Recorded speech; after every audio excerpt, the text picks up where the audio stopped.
abantu buba uhoraho rero bafise amavantage menshi cyane bose muri iyi si. Imana ihabwe icubahiro.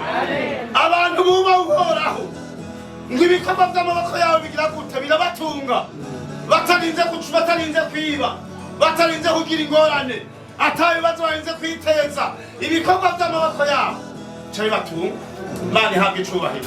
Wari kumugisha ugacutahehe muhiri wa Imana ihabwe icubahiro. Mama Shadi wambe cyane mu izina rya Yesu. Nk'umuzabi uri hariya haruguru munsi wambe cyane. Ubundi mwahazobone bakikije imeza nk'ukubundi. Sifa kwa Mungu. None se amasezerano y'Imana. Iryo ni ijambo ry'Imana. Sifa kwa Mungu. Ngo abana usomye ngaho muri Zaburi Satrani n'abagabo. Abana ni ingabire uhora hatanga. Ikintu mwazi bisona nakibabwiye abantu benshi bazi umuntu wose umwana ngo amusingora. Ariko je ndahamya neza ko madosi iki umugisha. Narabashingiye ntawe ukuntu je managiye impeta ki. Nabibabwiye. Je Imana yampeta ki uko mvyaye. Uko mvyaye je Imana imikiro sifa kwa Mungu. Nimba muzi ibintu binezera Imana ni abantu bariko barashitse igikorwa c'Imana. Umwana numugisha uva ku Mana sifa kwa Mungu. Arasharite na odira Imana yabiyumviriye ko. Imana iri mwijuru yabiyumvira ko, iravuga ngo ndabiyumviriye ko ndabaheza kije kibondo. Ningabiri va ku mpande ku Mana, singabiri va ku muntu kubesha babitse. Imana ihabwe icubahiro. Narababwiye jewe sinzi ko ndababwira muko ndabaza kwivuga hamaze kwibwira. Jewe nagize mariage kwe n'uyu mupfasoni wanje. Turi mu buzima takono buvuga. Sintinya kubivuga. Imana ihabwe icubahiro. Sintinya kubivuga. Nibiro byajyana ni nkuko. Habe ico gihe ngira mariage. Ndiko nitegereje mu byo vyiwanje, naho hatapatira ibihumbi 10 je nzofasuye kwambara. Niko nari ndabizi niko nabibona. Naba nta patira ibihumbi 10 nzofasuye kwambara. Niba ashaka gupiganisha nizo renga zikaboneka. Nukuri bizaba bigenze neza. Imana ihabwe icubahiro. Niko kwizera nari ifise. Nivyo nabo bashaka kwizera nari ifise ngo nivyo nabona ubye muganje ntugagarukiritse.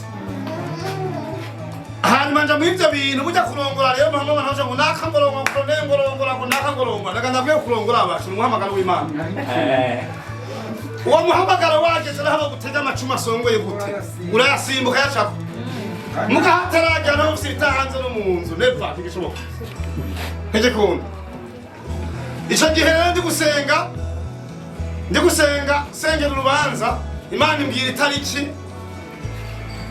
n'ukwezi n'umwaka ibimbarira 1,000 ntafise ta mafaranga afise atacakumwe fise mugabo mu masenga Imana ya tariki na kwa kwezi mbona Imana ibishingiye ntayo itariki zabaye zonye n'ukwezi kwabaye konyene mugabo ndongora mu nzu inzara niyo yigendera.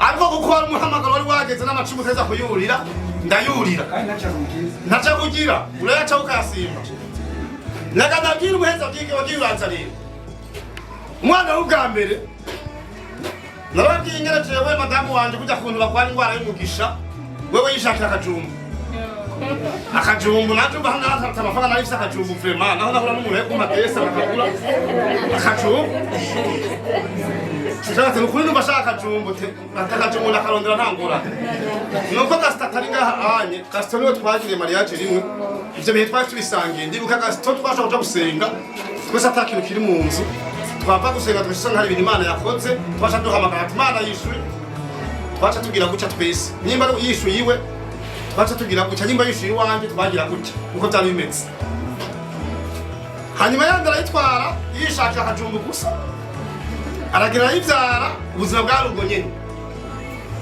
ariko avyaye umwana w'ubwa mbere tuja tumwita itekane dofredi tumwise itekane dofredi haheze amezi nk'abiri Imana ishikora igitangaza gitebuze sifa kwa Mungu ivyo gukorera abandi babihagarikiye ngaho nyene uwo musi dahagariye aho nyene uwo musi nyene vy'umwana w'ubwa mbere ntantangura kwikorera ivyo wanje sifa kwa Mungu abana niki ningabiri iva ku Mana sifa kwa Mungu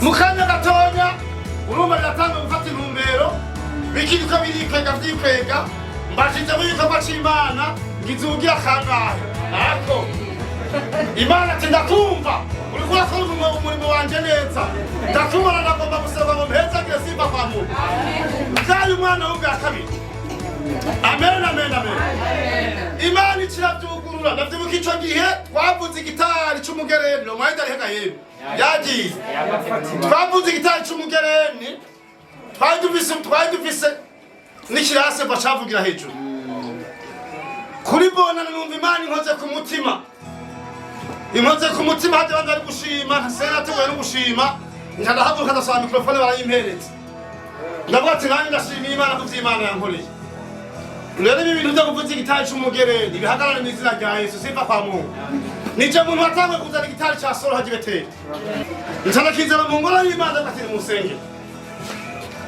ubwo nyene baheje gusengera Imana ishayugurura umugisha ncangura iyasi Bwana sifiwe nije atanga utuye imodoka y'ibeteri Mani hangi cyubahiro abana ni iki ningabira ziva ku Mana nguze ya iyasi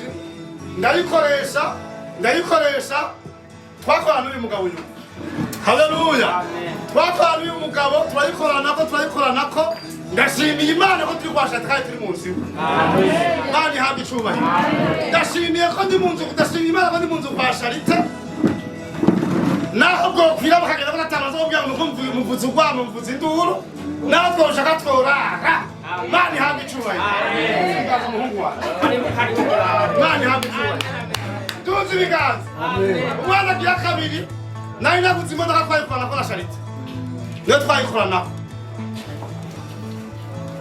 ndavuga ati aha rero nabonye seke nta kundi ni uko igikorwa c'Imana rivuye inyuma ncanashirako uwa gatatu Imana ishigira gute kibanza impeza giparasera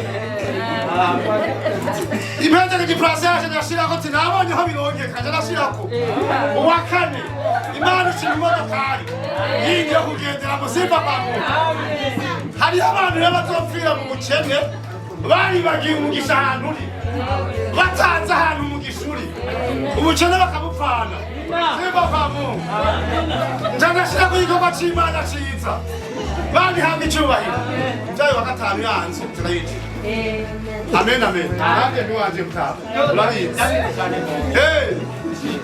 nukuvuga abana rero ngo ni ingabire ziva ku Mana kandi Imana ikugabiye ikigwanizo utwaramo Mani hamwe icyubahiro muri ko murafasha ndabinumbe cyane ndabibanda Imana hamwe icyubahiro n'ubu rero ndatera inkuru jewe ndiko ndasanga Imana kugira ngo nkore igikorwa ciza hari ikindi kintu Imana gucura